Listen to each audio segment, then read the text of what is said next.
नमस्कार। आज हम बात करेंगे INSTC की।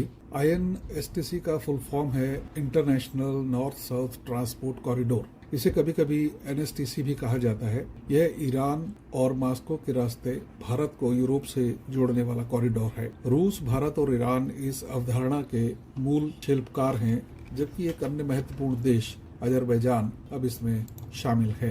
Azerbaijan, Belarus, Bulgaria, Armenia, Bharat, Iran, Kazakhstan, Kyrgyzstan, Oman, रूस, ताजिकिस्तान, तुर्की और यूक्रेन मिलाकर इस समय ये कुल 13 देश इस व्यवस्था के साझीदार हैं। इस अवधारणा की कल्पना सन 2000 में की गई थी।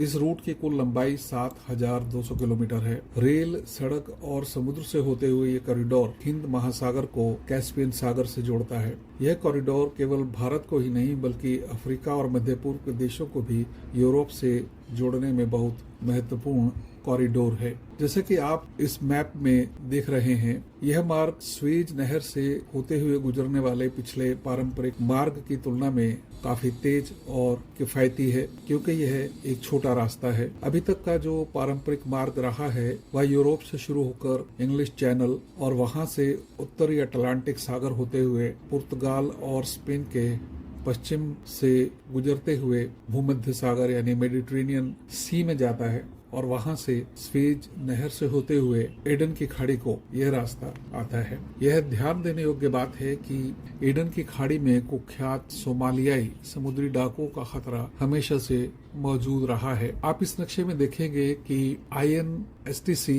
यूरोप में रूस के मॉस्को से शुरू होता है और रूस से होते हुए अजरबैजान आता है। वहाँ ये लैंड रूट भी प्रयोग कर सकता है और कैस्पियन सी का समुद्री रास्ता लेकर सीधे ईरान की बंदरगाह भी आ सकता है। उसके बाद ईरान से नीचे गल्फ ऑफ ओमान की तरफ आने के लिए यह रेल का रास्ता लेता है और गल्फ ऑफ ओमान से बंबई तक यह फिर समुद्री रास्ता अपनाता है। INSTC के रास्ते में दो बहुत इम्पोर्टेंट पोर्ट हैं। कैस्पियन सी में आप देखेंगे ईरान के उत्तरी भाग में बंदर अंजली है, जो कि आप लेफ्ट वाले मैप में देख पा रहे हैं, और ईरान के दक्षिण में नीचे की ओर फारस की खाड़ी में बंदर अब्बास है। बगल में आप देख रहे हैं कि चाबहार दूसरा पोर्ट है जो भारत और ईरान के संयुक्त प्रयासों से बनाया जा रहा है। चाबहार एक मॉडर्न और बहुत बड़ा पोर्ट है जो अंतर्राष्ट्रीय प्रतिबंधों के चलते उस स्पीड से नहीं बन पा रहा है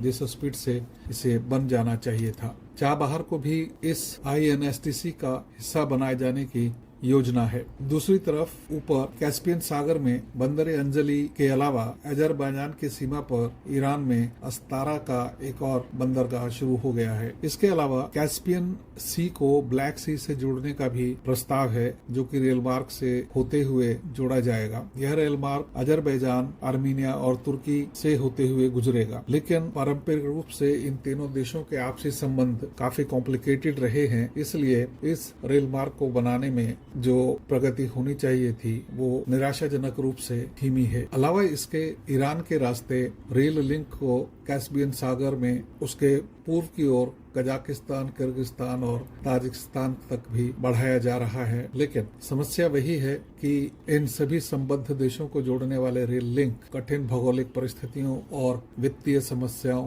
की चुनौतियों का सामना कर रहे हैं। अतिरिक्त इसके एक और प्रस्ताव है जिसमें ईरान में कैस्पियन सागर को क्रमशः फारस की खाड़ी और हिंद महासागर से जोड़ने वाली दो नहरें खोदकर कार्य रूप दिया जाएगा। जैसा कि नीचे दिए मैप में आप देख सकते हैं कि लेफ्ट साइड और राइट साइड दो प्रस्तावित नहरें हैं। इसके अतिरिक्त नीचे दिए गए लिंक्स पर और अधिक जानकारी उपलब्ध है।